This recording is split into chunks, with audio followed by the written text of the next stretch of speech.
Hey, I'm Jenny. I am your astrologer. You might not see me on cam too often. I'm very self-conscious. Um, but this is what I look like.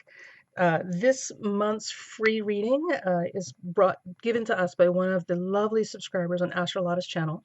And the question is, will I marry? There's a lot of good stuff in this chart analysis, so I encourage you to kind of listen in and extract knowledge and information. Um, and maybe even a different way of looking at the chart or even looking at yourself. And I just wanted to, before we get into the reading, I just want to touch base because, this particular question is so important to so many of us. Marriage really is more about having someone to share things with and feeling like somebody's got your back and you're not alone in life, all the things that are important. Um, and I don't know that there's ever going to be a day when we get to an age where it's just not important to us to have companionship and someone to share with that we can trust. So I do know that for some of us, as we have, left our youthful years behind us and are now entering middle age, or some of us may be entering old age, it gets a little bit more tricky out there. So I just wanted to mention that if this is something that you're looking at, if you're in a place where you're really wanting to get married or settle in with somebody or pull in a relationship, and you're feeling like you've lost your, competitive edge, uh, don't. You're looking at it from completely the wrong perspective. The thing to remember is that the thing that makes us attractive to other people, like really attractive in a I want to share my life with you attractive, as opposed to I want to bump uglies with you attractive, is very much how we live and who we are. Your character and your personality and your lifestyle is what makes you attractive to the right person or the person that's going to fit you. The only benefit of youth is that youth gives you this veneer, this very forgiving veneer that will hide a lot of character flaws and a lot of personality issues and a lot of wrong lifestyle stuff. But once that veneer of youth is gone, all you got left is the character and personality you developed. And if you didn't really do a lot of work on that and your body's falling apart, it's going to be a bumpy ride. So if you're finding yourself in that special place in life that some people might call midlife, or even older life, mature life, and you're looking for someone to spend time with, do not despair. It's not about being 20 and looking like Barbie and Ken. It's very much about your heart and your character and your personality and your life. How are you living? So things to consider, when we're pondering, the great questions of will I find someone to marry, or will I get married? Um, so that option is always there for everyone. It's just a matter of finding the right environment and also finding the right fit. So, if you're looking for a Ken doll, but you're looking like Roseanne Barr, the comedian, it might be a little challenging. Um, and if you're looking for someone who's going to love you and support you and be your best friend in life, but you're really fixated on how much money they have, what kind of job they have, what do they look like, who are their friends, and all the superficial stuff, that's going to be a bit of a challenge too. You're not going to get somebody who's very invested in depth and life supporting stuff what if that's not the lens you're looking at them through. Okay. So we're going to get on to the reading. It's great to meet you guys. Okay, good morning. All right, so this chart, this free chart this month, the question is, will I ever marry? And this chart and the information were graciously provided to us by one of the members of the, or one of the subscribers for Lada's channel. So the person's name and birth information and location has been omitted to protect their privacy. And we'd like to thank them in advance for being so generous as to giving us their personal information and putting their question out there to be responded to publicly. So the back history that we have so far with this particular person is that they have never married and have spent the better part of their adult life living at home with their parents. Now, just as an aside, for those of you who are younger and do not understand the weight and burden of family obligations, please do not pass judgment or assume that you know anything about this person's circumstance. And those of you who are older will be a lot more familiar with just how mighty those chains are that keep us bound to our families. So we don't know what the story is, and there's a number of reasons why this person may have needed to stay close to the family unit. And that may have played into not getting married up until now, or it could be for completely separate reasons. So refrain from judgment about the circumstances because we don't have enough information and it's not our place to decide what is and isn't appropriate for someone.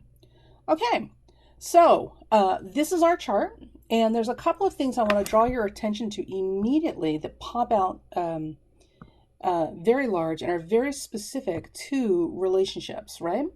So the first thing is we've got Saturn on the ascendant opposing Uranus and Pluto on that 7th house cusp. So what this tells us right off the bat, when we look at this, this is somebody who is going to have some boundary issues, that may have some difficulty with intimacy, that may be very cautious and reserved and hesitant to be vulnerable to other people. So the ambiguity and the weirdness and sometimes the ability to tolerate just the little stuff that goes into relationships may be more difficult for them. And this could present a barrier. Now, the thing to consider, I want you guys to think about this for a second, especially if you don't know. Right here, Saturn anywhere near the 1st house or the 7th house means delays. It also means restrictions.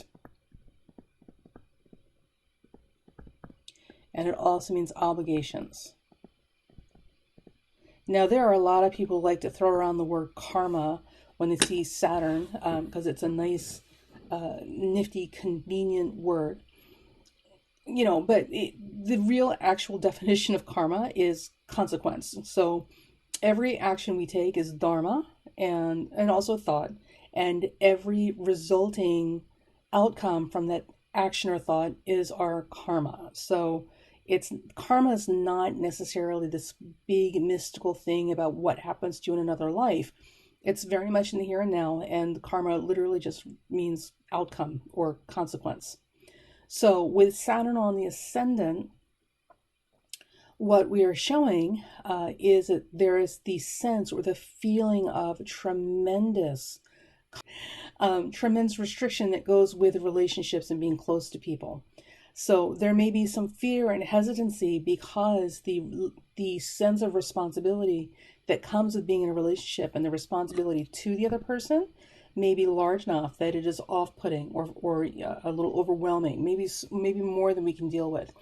Also, maturity is a big factor. So issues of maturity either in the person or in their partners will come into play and typically don't resolve themselves to a point of being manageable and tolerable until much later in life. Saturn rules the period of life typically from 50 years on, or they say it's Uranus, but really Saturn kicks in much later in life because Saturn rules old people, Now, the other thing I want to draw your attention to is if you look, right? So Saturn here is opposing this Uranus-Pluto. Now, there are some people out there who will, because they see Pluto, right? They'll immediately jump to, the sky is falling, gloom, doom, trauma, disaster. Oh my Lord! It's not that bad. And there's a couple of things I want to point out. When you see Pluto anywhere in the chart, Pluto's has a number of different possible expressions. With Saturn-Pluto aspects, there are some significant things that we can count on appearing in the person's personality or their life experience as it shapes their personality. Remember, people don't develop in vacuums. So everything we are and everything that we become, everything that we put together as part of our identity is also a direct result of our life experiences. So our experiences shape us as much as our responses to them. So Pluto is a very controlling, keep out warrior planet. Pluto does not play. And Pluto is very much about our deeper obligations and our major, like, humanitarian commitments, and the things that cut right to the bone. Okay, so Saturn goes deep, and Saturn is not about fluff and cotton candy and rainbows and unicorns, and neither is Saturn. So when we have Saturn and Pluto interacting with each other across the identity and relationship houses like this means that relationships in particular take on a much heavier tone and have a lot more gravity than they would for other people. So the whole all or nothing at all kind of intensity that we typically associate with Pluto, it is absolute with Saturn-Pluto aspects. So with Saturn-Pluto aspects, that's when you see that all or nothing at all kind of intensity and expectation in whatever these two planets are touching. So in this particular case, this is somebody who sees relationships as very much an all or nothing at all sort of endeavor, which for other people who don't hook up with this chart very neatly, they may find that extremely uncomfortable to deal with or very hard to deal with because they're not seeing it that seriously. And remember, Saturn and Pluto is not about fluff and cotton candy, rainbows and unicorns. It's very much about getting into the trenches for life, like life or death. That's it. This is what it's going to be, So right there, we can see that this is going to create some delays and some restrictions in terms of potential marriage partners in life, because it takes a very special kind of fit with this chart to find somebody who can handle that. Because this is not somebody who's going to enter into agreements lightly, and this is certainly not somebody who's going to take breakups very lightly.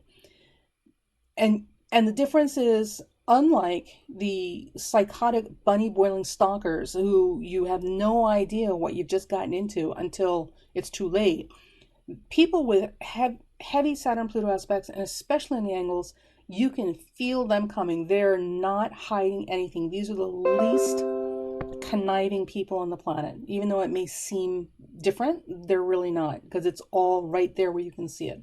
So people would know well in advance what they're walking into when they're approaching this person, and a lot of people can't handle that kind of intensity. So that is going to put the brakes on a lot of potential relationships, because people know their limits, or at least they should. So with that, so let me just move off that for a second, okay? So with that, now let's look at the other parts of the chart, all right? So when we talk about marriage, we're going to look at the 7th house, right? So the 7th house is Virgo, and that ruler is sitting right here in the 5th house, okay? And oh, look at this. We've got the sun right there on the 5th house as well. So we have a tremendous amount of 5th house activation in this person. So the 5th house has many different expressions. There's a bunch of different ways for this to express itself. In this particular instance, where this particular question is concerned, this has a lot to do with the person's experience and what they're needing in life. Because remember, your Saturn, oh my gosh, your sun is what gets you out of bed in the morning. It is what you need to keep yourself vital and dynamic and alive. And it is the thing that drives your train, okay? So with a sun conjunct in the 5th house, we know that this person, on a lot of levels, is driven by the desire to remain in a childlike, joyous state. Now, this is not the same conversation as wanting to be a child for the rest of your life. There are those people who are insistent on being children for the rest of their life. I think I've dated a couple of them. But this is this is not the same thing. So with Leo, with the 5th house, childlike joy, being that creative, present in the moment, happy innocent place, that very leonine place, is a very strong running theme. And with this heavy fifth house emphasis, this is what we're looking at. This person needs this way of being in their regular life in order for them to feel fulfilled, and also in order for them to function best. And ultimately in life, what we're really looking at is how can we function best? Because anybody can be a dysfunctional, toxic human being, and nobody aspires to go there. We're all trying to become better. The problem, of course, is just finding the tools that will help us get there, right? So with the seventh house, or rather the seventh house ruler in the fifth, this can, and it's conjunct Venus, this can manifest in a couple of different ways. So on the one hand, we could have somebody who is in ownership of their need and desire to be in this childlike, joyous state, that's very creative, that is a natural performer, that goes and does all these wonderful, playful things like theater and art and music, all the things we expect from the fifth house. Or we could have somebody who's not in touch with that, who is projecting that. And here's what happens when you project stuff, because you're not owning that in yourself. It doesn't go away. It actually ends up coming back like a boomerang. It comes right back to you in the form of another person acting that out for you. So this could also indicate somebody who finds themselves constantly pulling in partners who desire to be childlike in the relationship, or want to be children, as it were, and force him, this person, to be the parent, which may or may not be what they want. It's all about where you're at with yourself. And I'm not going to judge. I'm not going to judge about what's good for them and what's not. We got to find what works for us wherever we're at. So, being creative, being childlike, being in this playful state of joy, and all those things that come with being young and, in the moment, very, very present. These are the things that are very strong themes in a relationship. And also parenting, being a bit of an emotional parent, or being parented because you're a bit of an emotional child and needing that nurturing. These are the themes that are going to come up over and over and over again in relationships, especially in a marriage. Now, when we couple that with this Saturn-Pluto opposition, right? Well, right there, we can see that this can be pretty intense. Because remember, Saturn and Pluto is very all or nothing at all. And they're very serious about their obligations, right? So there's no greater obligation than emotional parenting, okay? And with that fifth house, all that seventh house energy is definitely popping up and expressing itself as this childlike sort of behavior. Now, some other things that are interesting about this particular person's chart, if you look, this person is, so remember, this person's been living at home, right? We've got this Saturn-Pluto opposition. It's like a giant keep out sign, right? Caution, electric fence, keep out, stand back 500 feet. And so I just want to say right now, they have Pisces rising. And with Pisces rising, I can almost guarantee you they are incredibly charming and probably very nurturing and very sweet and very gracious in person. So you're not necessarily going to see this Saturn-Pluto opposition, Saturn-Uranus-Pluto opposition when you meet them. This is something that you would get really familiar with very quickly if you were trying to have a one-on-one deep relationship with them. But otherwise, I would imagine that when you first meet them, because Pisces is ruled by Neptune, and that Moon-Neptune conjunction is in that ninth house, this is actually somebody who's very charming and gets on well with people. So you wouldn't necessarily see that. So, right. So with that Saturn-Pluto opposition, which is the big keep out sort of energy going on, who goes there? What is the password? Are you worthy? You would almost think that this is somebody who would shy away from relationships completely. Oh, nope, no relationships for me. That's it. I'm going to go live on a mountaintop with my goats.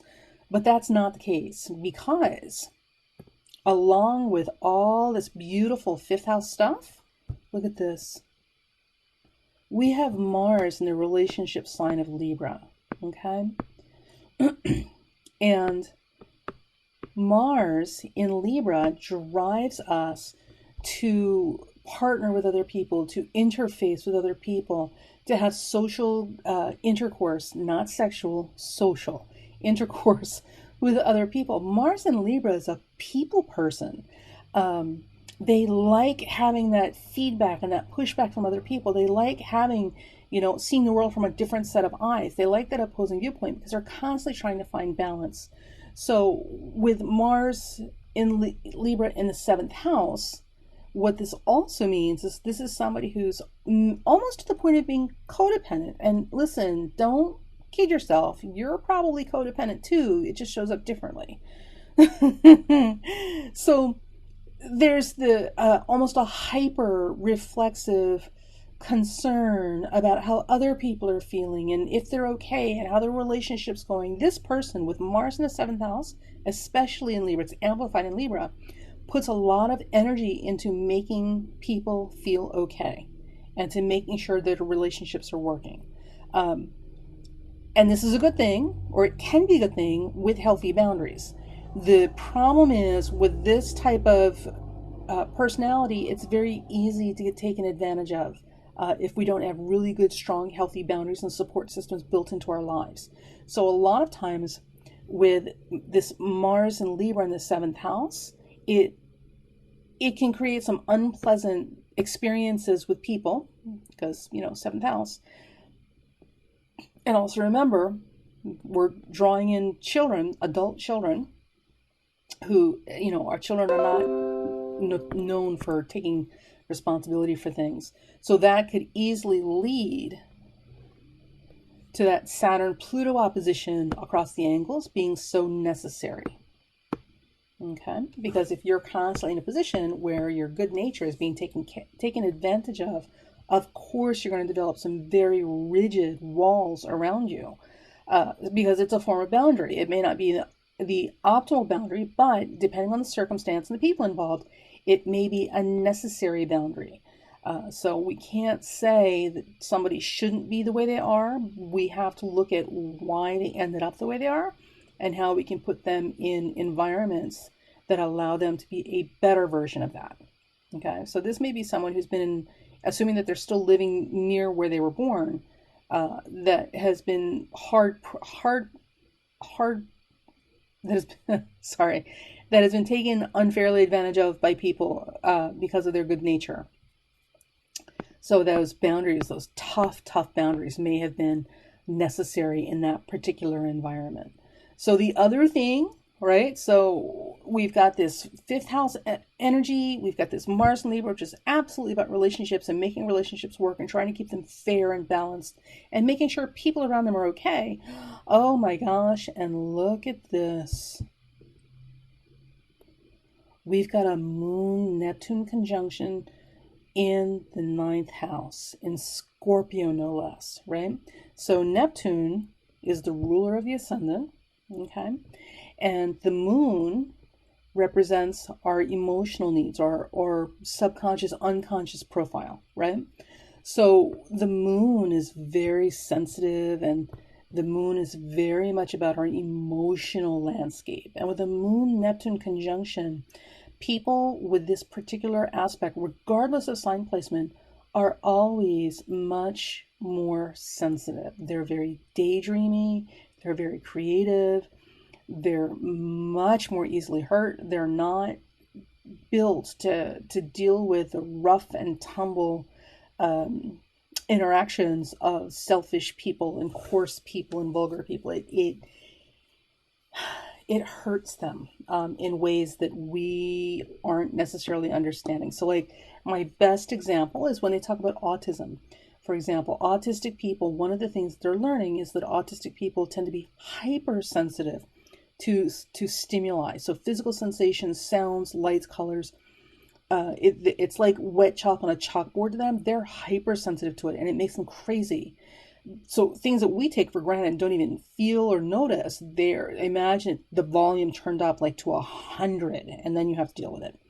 And that's what we're learning about autism. That's kind of what we know so far about how they experience things. I mean, there's obviously more to it. So with a Moon-Neptune conjunction, regardless of sign, it's the same thing. So the emotional nature is The sensitivity is turned up 100 times. So things that we wouldn't necessarily be hurt, offended, insulted, bruised by, these people, I mean, it's like you may as well punch them in the mouth because it's so like, ugh, devastating to them in a very real way. So with the Moon Neptune conjunction, this is somebody who's wildly sensitive. And then, of course, we've got all this fifth house stuff, which pulls in, very, until we get older, typically it pulls in people who need to be parented and have a lot of emotional needs that we have to take care of them. And then there's that Mars and Libra in the seventh house, which is all about taking care of other people. So this person can easily be put upon very, very hard by the people around them and find themselves in very difficult situations as far as getting out of relationships with people. Because it's easier to stay where you are than to fight, right? And also, too, remember, with that Saturn-Pluto, it's all or nothing at all, life or death. Once they make a commitment, right? Because here's your commitment, it literally, you'd have to, like, blow them out of the house to get them to abandon their commitments because they're all about obligations, right? And their obligations to people. They take their commitments extremely seriously. Now, the other thing with this Moon-Neptune conjunction in Scorpio is this can get a little bit tricky because with the Moon-Neptune conjunction, we're very romantic and we're very idealistic.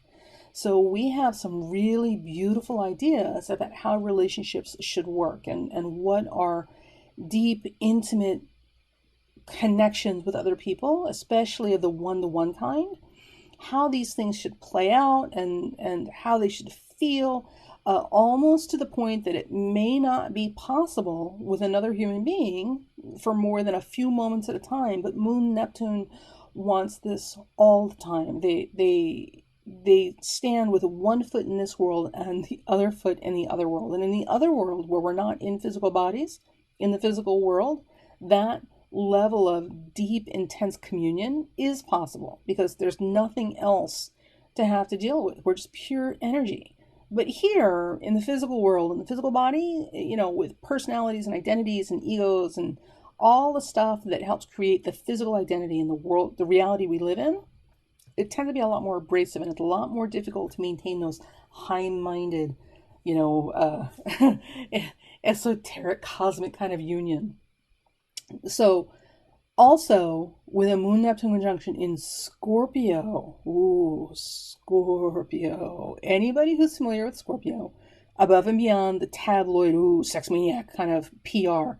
And for the record, and I know the Scorpio is going to hate me for saying this, they're not all that. The whole public relations machine for this whole sex maniac stuff, totally blown out of proportion. And it's a misinterpretation of what that's really about. But that's a whole other conversation later. So Scorpio is, however, very much about deep, intense bonding. And we're right back to this life or death sort of intensity. Because Scorpio is about literally the urge to merge, not the urge to connect at the hips. It is about the urge to merge on a deep, emotional, psychological, spiritual level. So if you can imagine atomic fusion occurring where two people come together and they are bound and merged so completely that you can't tell where one begins and the other ends, and they transmute and transform into this other thing while they're together, that's the whole Scorpio thing, right? Because they're all about getting deep down in there until there's you can't go any deeper. And getting to that level of profound acceptance by their partner and for their partner, that even with all of their egregious sins and all their horrible behaviors, not just the Scorpios, but the other persons, even with all that, they can transcend that and still love this person enough to merge completely, to unite, come into unison with this person in an absolute primal, primordial cosmic soup sort of way. That's Scorpio. And when you've got the Moon Neptune conjunction in Scorpio, that means that when we envision what it's going to feel like to be with our partner, like this is what is the word I'm looking for? The MGM Grand Cinema movie scope, color technology, whatever, like level of huge, large, grand vision that we see as possible for us in our relationships. And sometimes because it's Neptune, sometimes we forget that living in the physical world tends to create a bit of a challenge in getting to that place and staying there. So with that, but wait, there's more. Look at this. It's all right here in the 9th house. The 9th house has to do with our spiritual growth and expanding ourselves psychologically, spiritually, emotionally, physically. It's literally about moving forward in our evolution. And in Vedic astrology, the 9th house is very much about our spirit or our soul. It's an essential house. So with a Moon Neptune conjunction in the 9th house, because that's a Sagittarius house, the level of idealism that comes naturally to this person is 1,000 times greater than it is for the average person who, is happy that, their partner put the toilet lid down or made coffee that morning, and didn't give them a reason to not want to come home that day. Moon Neptune conjunction of Scorpio in the 9th house, this person is in their own way without necessarily being able to articulate it, looking for a come to Jesus moment with our partner. They're looking for the grand union. They're looking for the rapture that is possible with our partners, but it's not necessarily sustainable as long as we're in physical bodies, because we have other things that we have to do. So we have to come out of that transcendent mental state to be there.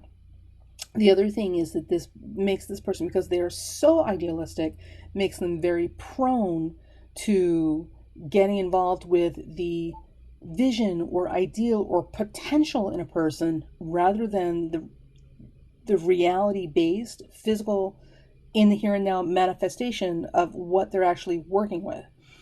So the challenge, of course, is that, in these particular types of situations or these particular types of personalities, you see somebody, you see so much potential in them, and you just know that if they could get out of their own way, or, they could just get a little support or just get a little healing, like they could be amazing, and we fall in love with what it could be. It's like when you buy a house and you see the bones of the house and you see the potentials of what this house could be, and you're not necessarily thinking about the cost and time and effort that's going to go into getting it there, which sometimes, depending on the foundation of the house, just may not be possible in this particular incarnation. And it's the same thing with people. So when we look at people and their potentials, we have to remember that even though we see phenomenal potential, we have to also really be honest about the bones of the house that we're working with, the foundations that this person is working from, because they may not have the necessary foundations in this lifetime to achieve the potentials that we see possible for them. They may only be able to achieve part of that in this lifetime, and the rest of their life may have everything to do with healing and repairing the damage that's been done, through karmic family lines and spiritual generations and all that sort of stuff. I mean, we don't know, but what we do know is what's in front of us. And sometimes with a Moon Neptune conjunction in Scorpio in the 9th, it's a little hard to, deal with what's actually in front of us versus what we see as possible for somebody, because Moon Neptune is all about faith and wanting to see what's possible in the better sense, right? So Moon Neptune conjunction with Scorpio is phenomenal because it tends to ameliorate or lighten up that heavy, dark negativity that sometimes comes with Scorpio energy, because they're so busy mucking around in people's garbage all the time and their sewage, they forget there's a whole other person there. Scorpios, God bless them. Okay, so I could go on forever, but I'm going to stop here. So here's what I wanted to say in addition to this. So will I ever marry? The answer is yes, and because relationships and marriage is so important to so many of us, very few of us are asexual or choose to live an ascetic lifestyle or choose to get involved in strictly platonic relationships and devote our emotional intimacy and our sexual chastity to, the service of religion, like nuns and stuff like that. Very few of us are wired that way and meant to go in that calling. So for the rest of us who are not like that, marriage and intimacy and having a deep one-on-one relationship with somebody is very important to us. And what I would say is that at any given time in life, if this is really what you want, you can have that. The question always becomes, what are we willing to settle for? Or what is it that we're holding out for that's preventing us from really appreciating and participating with the people in front of us? So it's a bit of a double-edged sword, right? So regardless of your age, if you want to be married, you can be married. And I know that sounds very generic, but it's true. So the question is who we want to marry. And maybe the question is not, will I ever marry? Maybe the question, it could be. And sometimes the question, what that we're really asking is, will someone ever fall in love with me? Or will I ever fall in love with someone? Which is a slightly different question. And the whole thing about loving and being loved, these are all very romantic propositions and much too lengthy to get into in this particular video. So if you wish to be married, and looking at this particular chart, if you wish to be married, the question is, do you want to be happily married, or do you just want to be married so that you can just be married? Because, listen, dating is hell. Not everybody wants to date. Some people just want to get married so they can get off the market, right? If marriage is important to you, it's going to be very important that we unpack this box and we get in here to find out why these boundaries exist and how we can either dismantle them so that they're more functional, or move ourselves into environments and situations that allow us to have more flexible boundaries. That's really an issue here. All these things that we described will always be there. That's never going to change. But the question is, how much of a factor is this going to play in our ability to attract and maintain relationships that make us happy? That's really what we're looking at. So the things that I would say that are important here also is we've got a Saturn, Pluto, Jupiter T-square with Jupiter as the leg, right? And this is important, and I'm going to get to that in a second. And the same Saturn also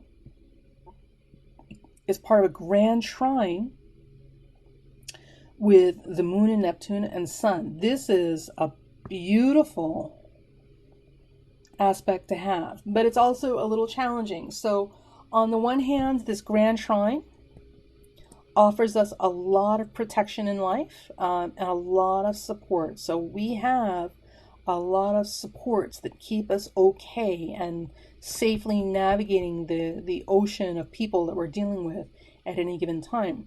The other problem, of course, is that because it is a grand trine, which is a closed unit, right? And it's involving the personal planets, the sun and the moon, there's also the possibility that we can inadvertently get, what is what I'm looking for?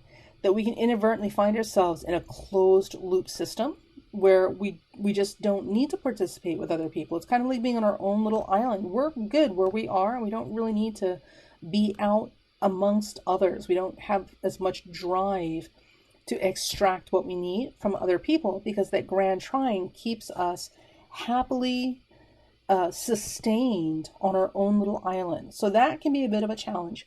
It makes you tremendously creative, and artistic expression or creative expression of any kind is going to be incredibly useful to you and should be explored. That grand trine energy in water needs to go somewhere. So let's put it to some really productive, beautiful use. But in terms of relationships, that can be, or it may have proven to be in the past, a bit of a hindrance, because you're literally perfectly happy to be in your own little head. And it's good there. Like, nobody can hurt you. It's all good. All your needs are met in the environment that you created around yourself. And there's not enough of a push to kind of get us out into the world, extracting what we need from other people. Now, here, with this Saturn, Pluto, Jupiter T-square, one of the things that's not showing this chart, there's a parallel with Mercury, Venus, and Pluto in this chart, which I know means absolutely nothing to you guys, right? So I'm not going to get into it in here because this is a public reading. There are some things that need to be addressed, and I'm sure the person listening to this report that recognizes that this is their chart also recognizes that there are some things that have been sitting like locked up in a box or buried under the cellar floors for quite some time, that need to be addressed, because relationships and boundaries are issues. They're big themes in this chart. So in your life experience, there's work you are here to do that has a lot to do with breaking cycles, and getting to better places. But that's not going to happen until you do some healing, right?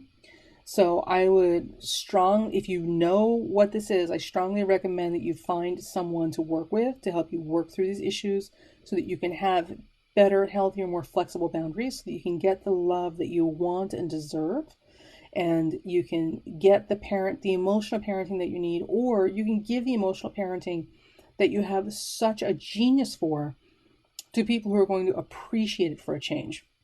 Now, this T-square, right?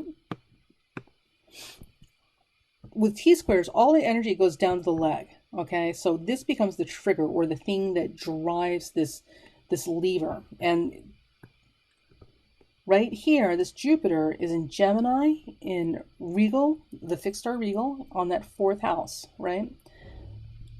And you've got the North Node right there with it on the cusp. So there's a couple of things that this means. On the one hand, it means that the home life and the family unit, all of these things have been very good for you and very protective of you, in a lot of ways that may not be obvious to the outsider. So being home, being in the immediate environment, not straying so far from where you were born, the community around you, all of these things are good for you or feel good to you.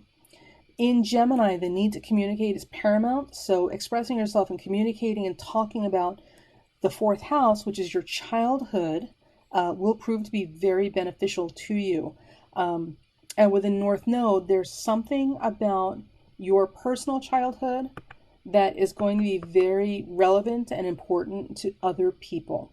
So there's something in this process of you discussing and sharing your experiences from childhood or early youth that's going to have significant impact and value to the people around you at large, masses of people, people you don't even know. So I would consider, if I were you, consider getting in there and doing the work. Whatever that work is, and opening that box where your childhood is concerned that has brought you to this place, and putting it on the table for display, because there's a lot of value in there for other people. But first, you've got to work through some of this yourself. So if you do that, you will find that everything that you want is right there where you want it, so you can have it and life will be beautiful. Or you can just not do anything and just, stay on the couch and, wait for retirement and death. At which point nothing's going to change, because you're not changing. At the end of the day, it helps to remember that in order for our relationships to change, we have to change. The minute we change ourselves, our relationships around us have to change, because people cannot interact with you the same way if you are not the same person. So, will you marry? Yes, it is absolutely possible if that's really what you want to do. But I think ultimately the bigger thing here is that you have some very valuable contributions to give back to the world that have a lot to do with your early experiences. And unpacking that box would be a very good thing. And if you can unpack that box, you'll find you unlock the door to marriage and, healthier relationships and things that make you happy. And the other thing is that marriage may not be as important to you as it seems, because with all this 5th house emphasis, I'm kind of thinking that you're going to be a lot happier in a relationship that's not legally obligating. So you're going to actually be a lot happier with a legal back door open, as it were, so that you can leave when you need to leave, and know that it's not going to be that much of an issue extricating yourself. So I'm not keen on legal obligations in relationships for you, like marriage, but certainly lovers, common law husbands and wives, um, common law husbands and wives in poly relationships, or polyandry relationships or polygamous relationships, whatever works for you. All of these things are certainly within the realm of possibility. I'm just not sure that making it an absolute legal obligation is going to be the best direction for you personally to go, because you carry this Saturn Pluto opposition and Uranus across those angles, and that's always going to make contractual obligations like marriage, which is a contractual social obligation, challenging for you. And when it comes to intimate relationships, having an escape hatch or the ability to get out when you need to without further reinforcing an overwhelming sense of guilt or failure that somehow you didn't do something right, is going to be very important, because you already, without this, tend to carry on a lot more guilt and sense of responsibility for the conditions of relationships than is appropriate or normal in many of these instances. So I don't think creating a more intense amplification of those feelings, should the relationship need to move on, is going to be helpful. So that is it, ladies and gentlemen. Thank you to this person so very, very much for sharing your chart. I hope you're doing well. And that's it. You guys have an awesome morning, and we will talk soon.